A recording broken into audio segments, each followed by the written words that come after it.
Bapak, saudara-saudara yang terkasih dalam Yesus Kristus, mengabdi Allah, melayani dunia. Ini adalah dua hal yang menjadi persoalan-persoalan bagi orang beriman. Tetapi Yesus menjawabnya dengan tuntas. Dari bacaan yang kita dengarkan tadi atau kita baca tadi sudah dijelaskan bahwa apa yang dilakukan oleh orang Farisi untuk menguji Yesus itu adalah suatu jawaban yang tidak mampu diterima secara akal sehat. Tetapi jawaban itu mengungkapkan suatu kebenaran yang hakiki. Bagaimana kita mengabdi Allah dan melayani dunia ini. Manusia zaman sekarang sedang berusaha mengembangkan diri dengan lebih penuh dan makin mengenal hak-haknya. Nah, ini persoalan yang dihadapi manusia zaman sekarang.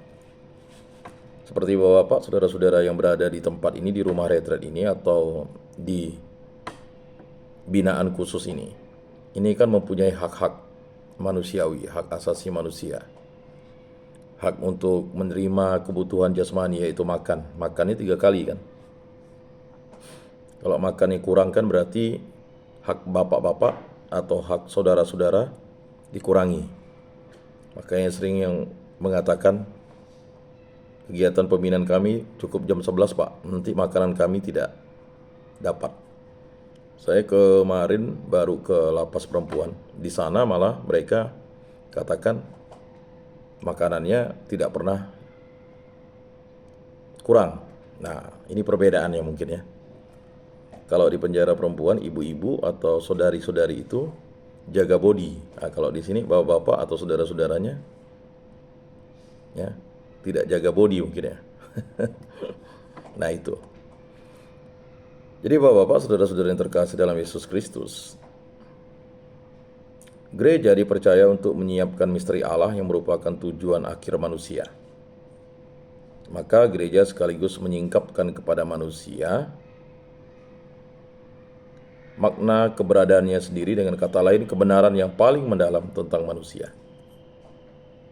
Apa itu kebenaran yang paling mendalam tentang manusia? Yaitu kesetiaan dan ketidakjujurannya itu. Tetapi sebenarnya yang diinginkan Tuhan adalah kesetiaan dan kejujuran. Jadi ada hal yang kontradiktif. Orang munafik itu kan setia tapi tidak jujur.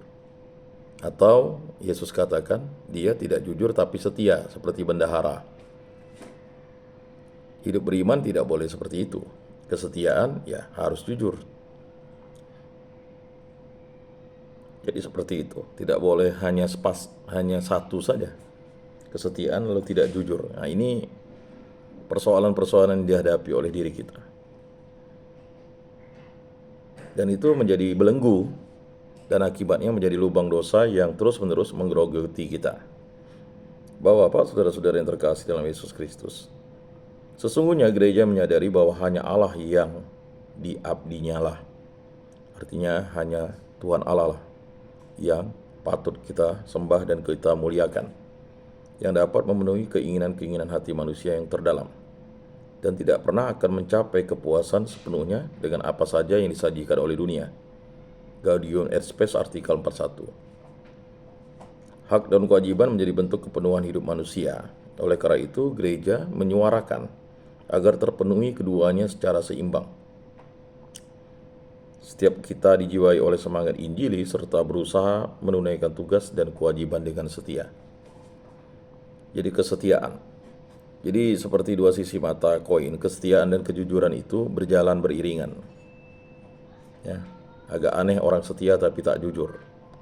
Dan agak aneh juga orang jujur tapi tidak setia. Jadi itu perlu kita refleksikan bersama. Nah, setiap kita dijiwai oleh semangat Injil serta berusaha menunaikan tugas dan kewajiban dengan setia, namun jangan sampai hak dan kewajiban sebagai warga kerajaan Allah meniadakan hak dan kewajiban sebagai warga negara. Kata Monsinyur Sugio Pranoto itu 100% Katolik, 100% Indonesia. Ini diambil permenungannya dari berikanlah apa yang menjadi hak kaisar dan berikanlah apa yang menjadi hak Allah. Jadi sebagai orang Kristiani yang baik, ya, menunaikan iman kekristenan dengan baik, dengan penuh, Cintailah Tuhan Allahmu dengan segenap hatimu, dengan segenap jiwamu, dengan segenap akal budimu, dengan segenap kekuatanmu. Dan cintailah sesama manusia seperti dirimu sendiri. Jadi itu yang dituangkan. Jadi keduanya hendaknya dijalankan seturut kesadaran akan iman dan panggilan sebagai anak Allah. Kita bisa baca di Gaudium et Spes artikel 42. Oleh karena itu, tepatlah apa yang dikatakan oleh Yesus, berikanlah kepada kaisar apa yang menjadi hak kaisar dan kepada Allah apa yang menjadi hak Allah. Markus 12 ayat 17. Nah, ini menjadi permenungan kita bersama dalam bimbingan penyuluhan dan katekisme kita pada kesempatan ini. Mari kita dalami surat kedua Rasul Petrus, bab 3 ayat 12 sampai 15a, dilanjutkan 17 sampai 18. Kata Mazmur 112 ayat 1, berbahagialah orang yang takwa kepada Tuhan, yang sangat menyukai segala perintahnya. Jadi takwa itu adalah lambang dari kesetiaan dan kejujuran. Jadi tidak mungkin orang bertakwa itu dia tidak setia dan tidak jujur. Perbedaan antara doa orang Farisi dan doa pemungut cukai itu dijelaskan oleh Yesus. Doa orang Farisi itu dia menyombongkan diri, mencongkakkan diri, dan menganggap Tuhan itu hanya mengabsen dia, dan menganggap Tuhan itu ya sebagai sang pendengar yang hanya mendengarkan kesombongan kebaikannya. Tetapi doa orang Farisi itu dia memohon pengampunan karena dia merasa berdosa dan dia tidak layak diampuni. Justru doa orang pemungut cukai itulah yang didengarkan Allah. Kata didengarkan Allah artinya ketakwaan orang Farisi dan ketakwaan orang pemungut cukai itu berbeda. Yang satu ketakwaannya sombong, congkak, ya, dan tidak jujur. Tetapi kesombongan itu dihancurkan dengan belas kasih dan kerahiman Allah untuk pemungut cukai yang meminta pengampunan dosa, dan dia jujur mengakui dirinya berdosa, dan dia tetap setia berdoa kepada Allah. Jadi bacaan dari surat kedua Rasul Petrus ini mengajarkan kita, saudara-saudara terkasih, kalian menantikan dan berusaha mempercepat kedatangan hari Allah. Jadi apa yang disampaikan oleh Rasul Petrus kepada jemaat itu adalah suatu pernyataan iman atau keinginan umat itu untuk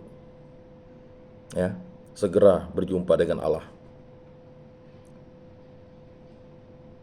Jadi pernyataan kalian menantikan dan berusaha mempercepat kedatangan hari Allah itu.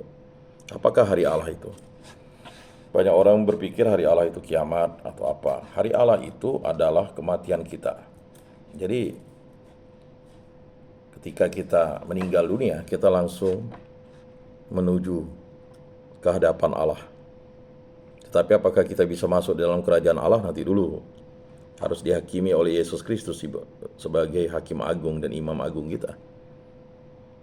Jadi semua orang yang mati itu, atau semua orang yang meninggal dunia itu, semua dia akan kembali kepada hadirat Allah.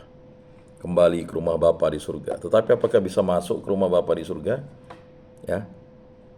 Penghakiman dari Yesus Kristuslah yang akan memvonis kita apakah kita bisa bersama dengan Allah atau kita terpisah dari Allah. Neraka itu adalah bersama, tidak bersama dengan Allah. Tetapi surga itu bersama dengan Allah. Pada hari itu langit akan binasa oleh api dan unsur-unsur dunia akan lebur oleh nyalanya. Nah iya. Jadi kematian itu seperti itu. Ya. Pada hari itu langit akan binasa oleh api dan unsur-unsur dunia akan lebur oleh nyalanya. Jadi Santo Fransiskus Assisi katakan maut itu adalah saudara, sengat yang sudah tidak berarti lagi bagi manusia. Kalau dulu maut itu membinasakan manusia untuk terpisah dari Allah. Jadi maut itu memiliki kekuatan, kekuasaan, tetapi sudah dikalahkan oleh Yesus Kristus. Karena sengsara, wafat, dan kebangkitannya pada hari ketiga. Tetapi sesuai dengan janji Allah, kita menantikan langit dan bumi yang baru, tempat terdapat kebenaran. Ya. dalam Konsili Vatikan kedua itu dirumuskanlah bagaimana ya kita menuju kepada dunia baru. Dan itulah langit dan bumi yang baru, tempat terdapat kebenaran. Hanya ada kebenaran, yaitu kerajaan surga, kerajaan Allah. Firdaus, Taman Eden. Sebutannya banyak, ya. Kita bersama dengan Yesus Kristus, bersama dengan Roh Kudus, bersama dengan Allah Bapa. Maka baptis itu adalah penebusan dosa kita, sehingga nama kita tercatat di kerajaan surga. Tetapi jangan sampai hanya nama saja, karena kita adalah putra-putri Allah, kita adalah murid-murid Kristus, kita adalah Kenisa Roh Kudus, kita adalah ciptaan baru, dan kita memperoleh karunia keselamatan, maka kita harus dipelihara oleh Roh Kudus. Roh Kuduslah yang menuntun dan memelihara kita. Dan Yesus Kristus memelihara kita dengan tubuh dan darahnya. Itulah sakramen Ekaristi dalam gereja Katolik.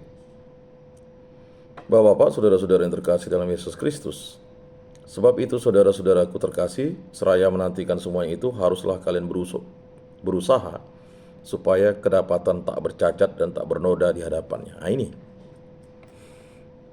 Jadi syarat untuk kematian yang sempurna itu adalah tak bercacat dan tak bernoda di hadapannya. Tetapi apakah mungkin? Mungkin. Itu sudah dibuktikan dengan para orang kudus, ya, terutama dibuktikan oleh Bunda Maria sendiri yang diangkat ke surga. Kalau Yesus naik ke surga, Bunda Maria diangkat ke surga. Dan itu adalah bukti tak bercacat dan tak bernoda di hadapannya, serta dalam perdamaian dengan Dia. Ya. Jadi dimaksud dengan pengampunan itu adalah berdamai dengan Yesus Kristus. Jadi pengampunan itu adalah berdamai dengan Yesus Kristus, berdamai dengan Allah. Jadi syarat berdamai dengan Allah harus ada perantaranya, yaitu Yesus Kristus. Maka Yesus Kristus adalah jalan, kebenaran, dan hidup.